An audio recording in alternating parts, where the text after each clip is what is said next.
તો સાંસદ રામભાઈ મોકરિયાએ વિજયભાઈને શ્રદ્ધાંજલિ પાઠવી છે।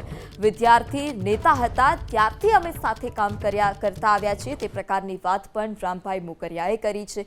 વિજયભાઈ સરળ સ્વભાવના માણસ હતા। વિજયભાઈના જવાથી મોટી ખોટ પડી છે।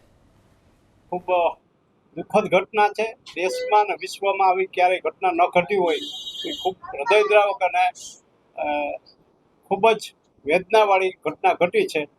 અને એમાંય આપણા ગુજરાત રાજ્યના પનોતા પુત્ર અમારા વિદ્યાર્થી પરિષદના અમારા વડીલ, જેની સાથે હું 1978થી વિદ્યાર્થી પરિષદમાં જોડાણો હતો અને વિદ્યાર્થી પરિષદથી છેક અત્યાર સુધી મતલબ પંચાયતથી પાર્લામેન્ટ સુધી એ વ્યક્તિ પહોંચ્યા અને ગુજરાતની, દેશની, રાજકોટની ખૂબ જ અસરકારક સેવા કરી છે એવા અમારા મુરબ્બી વડીલ અને પાર્ટીના પ્રથમ કક્ષાના રાજકીય નેતા અમારા વિજયભાઈ રૂપાણીનું પણ દુઃખદ અવસાન થયું છે। 265 લોકોની જે હતાહત થઈ દુઃખ થયું છે, ગુજરી ગયા છે, એની સાથે વિજયભાઈને અને બધા એમના જે સાથે જે ગુજરી ગયા એ બધા માટે હું મારી સંવેદના વ્યક્ત કરું છું, મારા વતી, મારી પાર્ટી વતી।